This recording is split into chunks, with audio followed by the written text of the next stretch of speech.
여러분 안녕하십니까. 코로나19 통합 뉴스를 시작합니다. 내년도 최저임금이 올해보다 1.5% 130원 오른 8,720원으로 결정되었습니다. 최저임금제 도입 이래 가장 낮은 인상률인데요. 노사가 입장차를 좁히지 못하자 공익위원들이 낸 단일안을 표결에 붙여 결론을 내린 겁니다. 첫 소식 김지숙 기자가 보도합니다. 오늘 새벽 최저임금위원회에서 의결된 내년도 최저임금은 시간당 8,720원. 올해보다 1.5%, 130원 인상된 것으로 월급으로 환산하면 182만 2,480원입니다. 최저임금제 도입 이래 가장 낮은 인상률로 IMF 외환위기 때인 1998년 2.7%보다 낮습니다.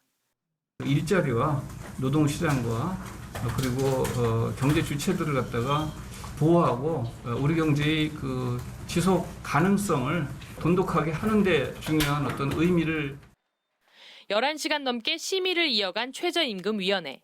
자정이 넘도록 노사 양측이 입장차를 좁히지 못했고 결국 공익위원들이 낸 단일안을 표결에 붙여 찬성 9표, 반대 7표로 의결했습니다. 표결에는 근로자위원 9명이 모두 불참했고 공익위원 9명과 사용자위원 7명만이 참여했습니다. 민주노총 추천 근로자위원 4명은 사용자 측의 삭감안에 반발해 처음부터 심의에 참석하지 않았고 한국노총 추천 근로자위원 5명은 공익위원안에 반발해 표결 직전 집단 퇴장했습니다. 삭감 또는 동결을 주장했던 사용자위원 2명도 인상안에 반대하며 표결 전에 퇴장했습니다. 내년도 최저임금 의결안은 다음 달 5일까지 고용노동부 장관 고시로 확정되며 내년 1월 1일부터 효력이 발생합니다.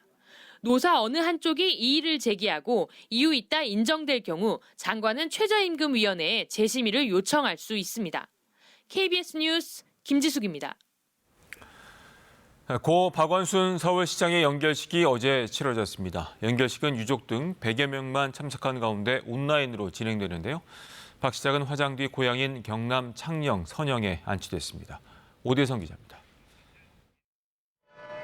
비 내리는 궂은 날씨. 발인을 마친 고 박원순 시장의 운구차가 장례식장을 떠납니다. 금세 도착한 서울광장. 운구차는 시청사를 한 바퀴 돈 뒤 멈춰섭니다. 박 시장이 9년 가까이 출퇴근을 한 정든 일터입니다. 서울시장 시민 박원순이라고 적힌 위패와 영정. 시민분향소 앞을 지나 시청 정문으로 들어갑니다. 평소 박 시장이 소통의 장소라며 시민들과 만났던 다목적 홀에 영정이 도착하면서 연결식은 시작됩니다. 유족을 포함한 100여 명만 참석한 채 온라인으로 진행됐습니다. 묵념과 추모 영상이 상영됐고 언제나 그랬듯 저의 답은 시민입니다. 여러분이 있어 행복했습니다. 공동 장례위원장들의 조사가 이어졌습니다. 이렇게 당신은 우리에게 새로운 일감과 공부거리를 주고 떠나갔습니다. 이미 당신의 죽음 자체가 많은 성찰을 낳고 있습니다. 그리운 원순 씨, 박원순 시장, 우리의 애도를 받으며 평안히 떠나십시오. 유족 인사와 헌화를 마지막으로 연결식이 끝나자 영정은 시청 밖으로 나섭니다. 서울광장 앞, 박 시장의 마지막 가는 길목은 시민들이 메웠습니다. 서울 추모공원에 운구차가 도착한 뒤 유가족은 고별실에서 박 시장과 마지막 시간을 나눴고 화장이 마무리되자 한 줌 재만 남았습니다. 아들 주신 씨가 유골함을 들었고 고향인 경남 창녕으로 향했습니다. 향년 64세, 박 시장은 유언대로 경남 창녕 선영에 안치됐습니다. KBS 뉴스 오대성입니다. 한편 박원순 서울시장을 고소한 전직 비서의 변호인과 여성단체는 기자회견을 갖고 처음으로 입장을 밝혔습니다. 이들은 박 시장의 성추행이 집무실 등에서 4년간 이어졌다며 법의 심판을 받고 인간적인 사과를 받고 싶었다고 밝혔습니다. 보도에 이유민 기자입니다. 박 시장의 전직 비서 A씨 측은 2017년 비서실에서 일하기 시작한 직후부터 성추행이 이어졌다고 주장했습니다.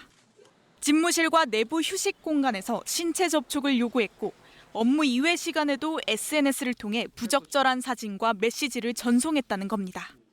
성추행은 A씨가 비서실에서 나간 뒤에도 지속됐다고 했습니다. 텔레그램 비밀 대화방에 피해자를 초대한 내용입니다. 비서실에 근무하지도 않는 피해자에게 텔레그램으로 비밀 대화를 이 모든 과정은 권력과 위력에 의한 전형적인 직장 내 성추행이라고 주장했습니다.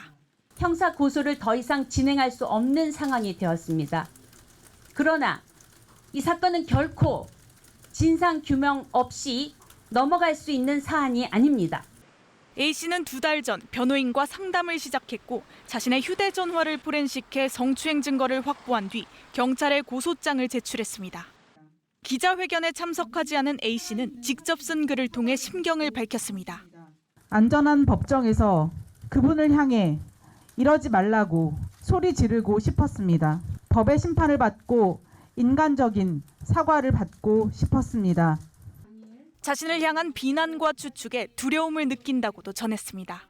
국민들의 호소에도 바뀌지 않는 현실은 위력의 크기를 다시 한번 느끼고 숨이 막히도록 합니다. A씨는 신상과 허위사실 유포 등 무분별한 2차 가해 행위에 대한 추가 고소장도 경찰에 접수했습니다. KBS 뉴스 이유민입니다. 고소인 측은 또 사안의 심각성을 고려해서 경찰의 보안을 신신당부했는데도 고소 직후 박 시장 측에 수사 내용이 전달됐다고 주장했습니다. 이에 대해 경찰은 고소 사실을 박 시장 측에 통보하지 않았다고 밝혔는데요. 이어서 이세준 기자가 보도합니다. 고소인 측은 지난 8일 오후 고소장을 접수하자마자 경찰 조사를 받았습니다. 고소 사실이 새 나가지 않도록 하기 위해서였습니다. 담당 수사팀에는 박 시장의 휴대전화를 확보해야 한다며 보안 유지를 요청하기도 했습니다. 하지만 모종의 경로를 통해 고소장 접수 사실이 박 시장에게 전달됐다고 고소인 측은 주장했습니다. 서울시장의 지위에 있는 사람에게는 본격적인 수사가 시작되기도 전에 증거인멸의 기회가 주어진다는 점을 우리는 목도했습니다. 이에 대해 경찰은 박 시장에게 고소 사실을 통보하지 않았다라고 밝혔습니다. 박 시장이 청와대 통보로 피소 사실을 알게 됐다는 언론 보도가 나오자 경찰은 청와대에 보고한 사실은 인정했지만 청와대는 관련 내용을 통보한 사실이 전혀 없다고 밝혔습니다. 고소인 측은 또 그동안 서울 시내 주변 동료들에게 피해 사실을 알리고 도움을 요청했지만 소용없었다고 주장했습니다. 단순 실수로 받아들이라거나 비서는 시장의 심기를 보좌하는 역할이라는 등의 반응만 돌아왔다는 겁니다. 성적 괴롭힘에 대해서 피해자는 비서관에게 부서를 옮겨줄 것을 요청하면서 언급을 한 적도 있습니다. 이에 대해 서울시는 아직 공식적인 입장은 내놓지 않고 있습니다. 고소인 측은 형사 고소를 진행할 수는 없더라도 진상 규명은 필수라며 서울시의 조사단 구성을 요구했습니다. 또 경찰에도 지금까지의 수사 내용을 토대로 입장을 밝힐 것을 요구하는 한편 다음 주 기자회견을 여는 등 단체 행동에 나서겠다고 밝혔습니다. KBS 뉴스 이세준입니다. 민주당은 피해 호소 여성의 아픔에 위로를 표하고 이런 상황에 이르게 된 데 대해 사과한다는 입장을 내놨습니다. 성추행 의혹에 대한 첫 공식 입장입니다. 임세음 기자입니다. 연결식에 대거 참석한 민주당 지도부 이해찬 대표는 고인이 순수했다고 기억했습니다. 소박하고 인간적으로 살아가기 쉬운 사회가 아닙니다. 그래도 그 삶을 즐겁게 해오셨습니다. 직후 지도부 공개 회의에서도 장례 기간에는 추모하는 마음을 갖자고 성추행 의혹 논란에 선을 그었습니다. 박 시장이 가해자라고 규정사실화하는 건 사자 명예훼손, 애도는 2차 가해가 아니다라는 주장이 나오기도 했습니다. 민주당의 공식 사과는 장례를 끝내고 전직 비서 측의 기자회견까지 지켜본 직후 나왔습니다. 오후 비공개 회의 중 이해찬 대표의 발언을 대변인이 전하는 방식이었습니다. 피해를 호소하는 여성의 아픔에 위로를 표합니다. 이런 상황에 이르게 된 것에 사과드립니다. 이해찬 대표는 또 최근 광역단체에서 여러 기강회의가 있었다며 기강을 잡아야겠다고 언급했는데 안희정, 오고돈 씨 등 잇단 성추문에 대한 지적입니다. 미래통합당은 장례를 마친 만큼 성추문 의혹을 본격 제기하겠다고 밝혔습니다.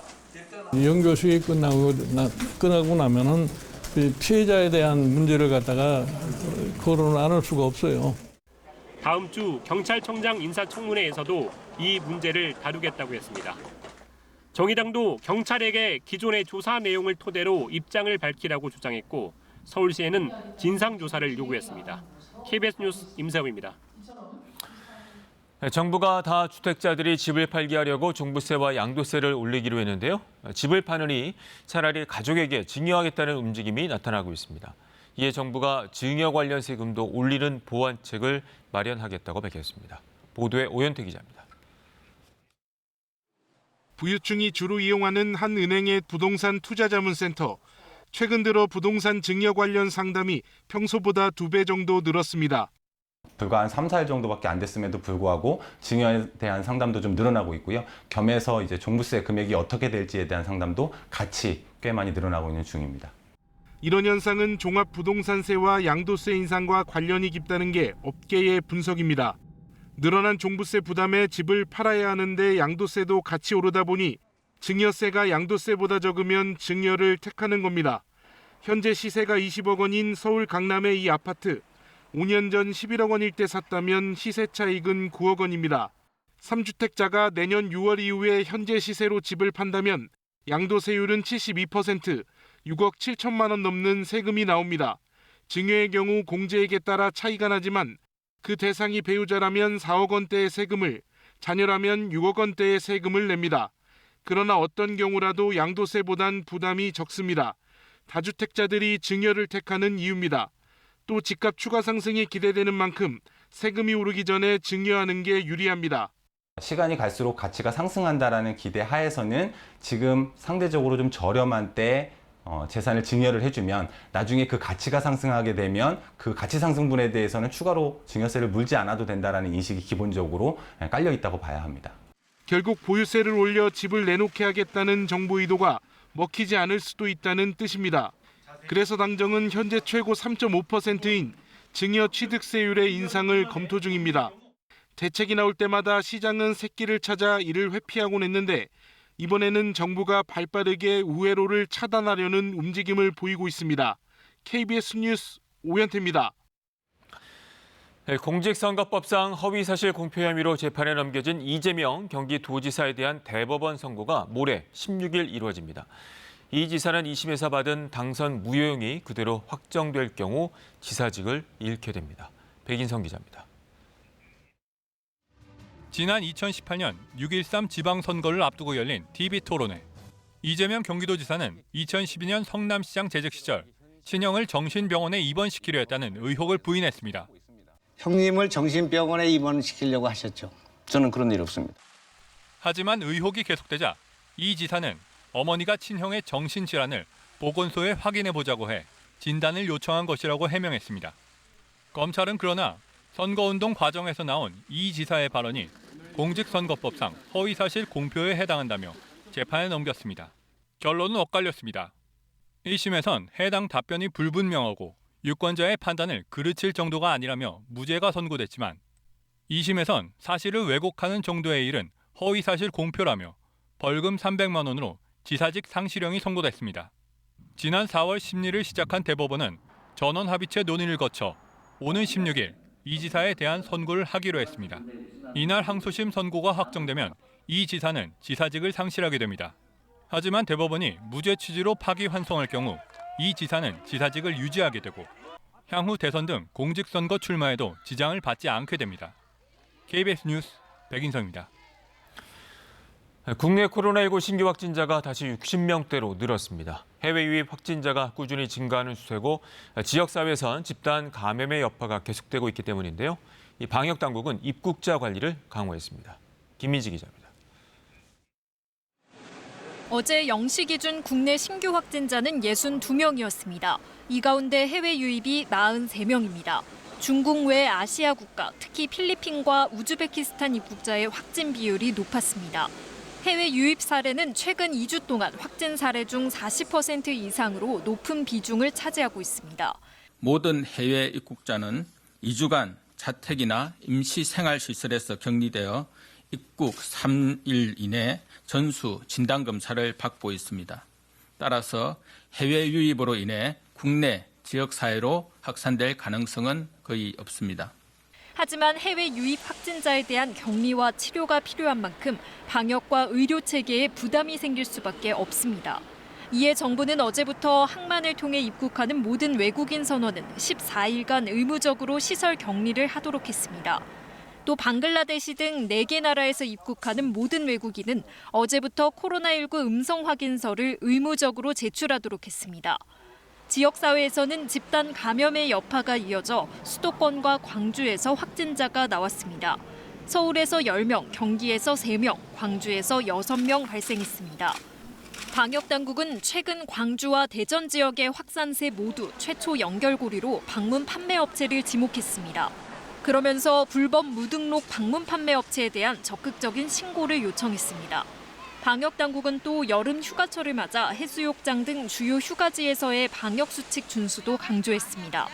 특히 이용객이 몰리지 않도록 해수욕장 예약제 등을 시행하고 있다며 방역 대책에 협조해달라고 거듭 밝혔습니다. KBS 뉴스 김민수입니다. 이번엔 KB증권 연결해서 오늘의 주식시장 알아보겠습니다. KB증권입니다. 간밤 미국 증시가 숨고르기에 들어간 가운데 코스피 지수는 약보합권에서 움직이고 있습니다. 코스닥은 외국인과 기관 매도에 저조한 흐름을 나타내고 있습니다. 이 시각 현재 코스피는 11.79포인트 하락한 2174.27에 코스닥은 4.53포인트 내린 776.66에 거래되고 있습니다. 간밤 미국 증시는 기술주에 대한 차익 실현 매물이 쏟아지며 혼조세로 장을 마쳤습니다. 이에 코스피도 기관의 팔자세가 유입되면서 저조한 흐름을 나타내고 있습니다. 전일 미국 증시에서 기술주가 급락한 영향으로 네이버와 카카오가 동반 하락하고 있고 CJ 대한통운은 공정거래위원회가 입찰 담합에 대한 거액의 과징금을 부과한 가운데 약세를 보이고 있습니다. 반면 농심은 올해 상반기 미국에서 사상 최대 라면 매출을 올렸다는 소식에 52주 신고가를 경신했습니다. 이 시각 현재 달러화에 대한 원화 환율은 1,205원 40전에 거래되고 있습니다. 지금까지 KB증권이었습니다.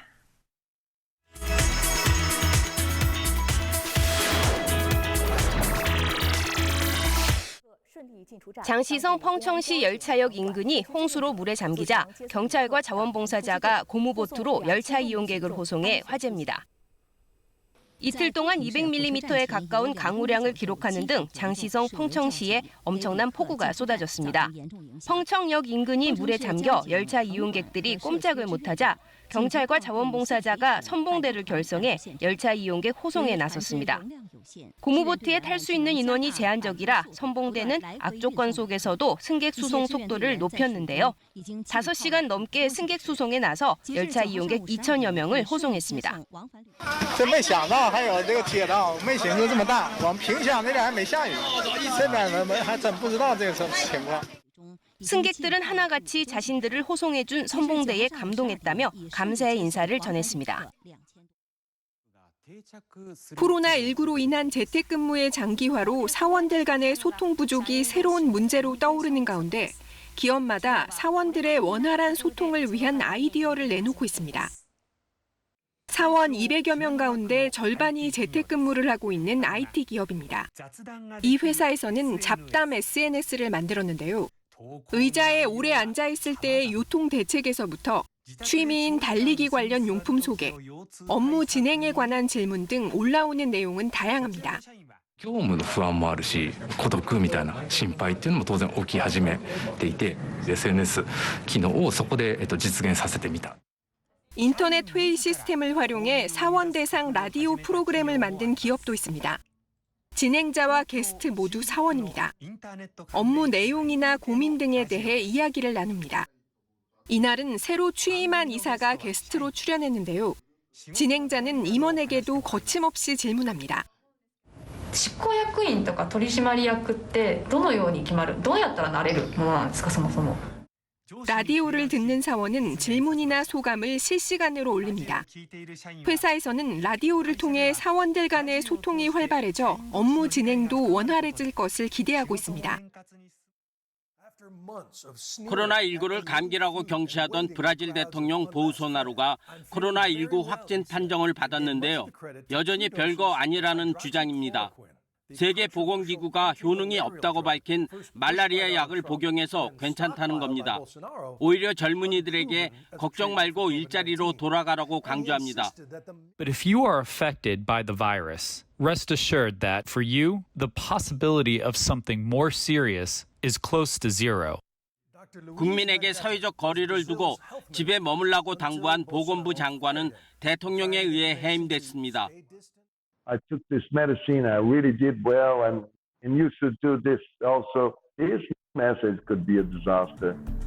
대통령이 코로나19를 나몰라라 하는 가운데 중남미에서 가장 큰 빌라 포모사 묘지는 시신을 감당하지 못할 정도입니다. 상파울루 주지사는 브라질이 코로나 바이러스뿐 아니라 보소나루 바이러스와 싸우고 있다고 비판했습니다.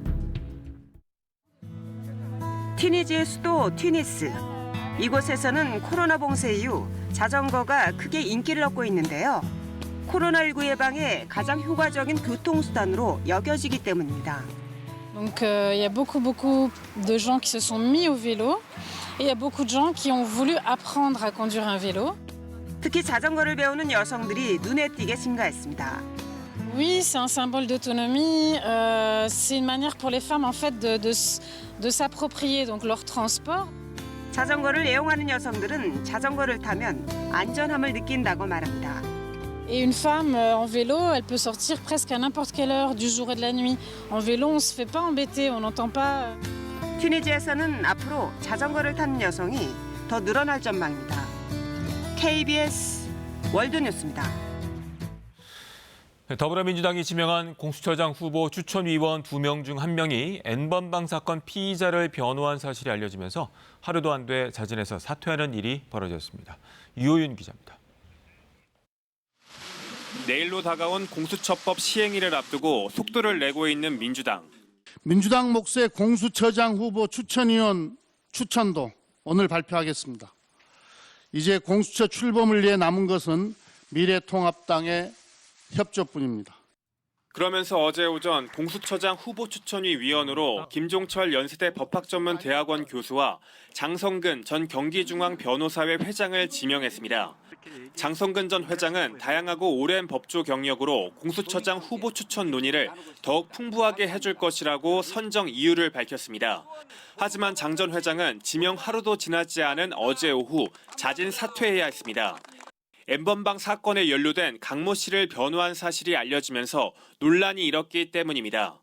강 씨는 주범 조주빈에게 피해자 개인정보를 전달하고 자신의 고등학교 담임교사 딸에 대해 살인을 청부한 혐의 등으로 지난 1월 구속됐습니다. 장 전 회장은 앞서 강 씨가 담임교사를 협박하고 스토킹한 혐의로 2018년 징역형을 선고받을 때도 변호를 맡았습니다. 장 전 회장은 KBS와의 통화에서 지인 소개로 사건을 선임했지만 공수처 출범에 누가 될 것 같다며 공수처장 후보 추천위원직에서 자진 사퇴하겠다고 말했습니다. 민주당은 더욱 세밀하게 살폈어야 했는데 부족한 부분이 있었다며 유감의 뜻을 밝혔습니다. 통합당은 민주당이 도대체 어떤 공수처장 후보를 원하냐면서 공직자 비리 감찰이 시급하다면 4년째 비어있는 특별감찰관부터 임명하라고 비판했습니다. KBS 뉴스 유호윤입니다. 고 최숙현 선수에 대한 가혹행위 혐의를 받고 있는 안모 씨가 구속됐습니다. 팀 닥터로 불린 인물인데요. 안 씨는 혐의를 모두 인정한다고 밝혔습니다. 김지용 기자입니다. 마스크와 점퍼 모자로 얼굴을 가린 남성이 경찰 호송차에서 내립니다. 경주시청 철인 3종팀에서 팀 닥터로 불린 45살 안모 씨입니다. 사건이 불거지고 잠적했다가 경찰에 붙잡힌 안 씨는 법원의 구속영장 실질 심사를 받기 위해 처음 언론에 모습을 드러냈습니다. 안 씨는 혐의를 모두 인정한다고 말했습니다. 한마디 해주세요. 피해자들에게. 인정합니다. 성추행 혐의 인정하십니까? 혐의는 다 인정해야죠. 왜 의사라고 속였습니까? 죄송합니다. 안 씨는 고 최숙현 선수를 포함해 경주시청 철인 3종팀 선수들을 때리고 폭언하는 등 가혹행위를 한 혐의를 받고 있습니다.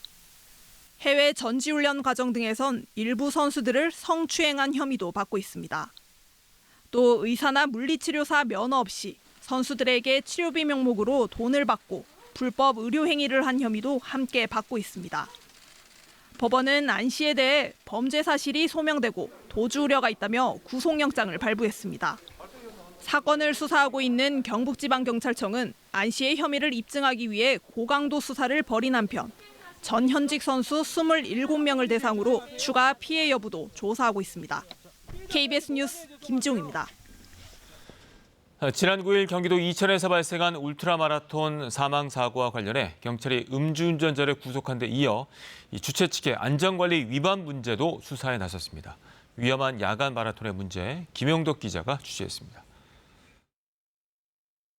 지난 9일 새벽에 경기도 이천의 국도에서 마라톤 참가자 3명이 음주운전 차량에 치여 숨졌습니다.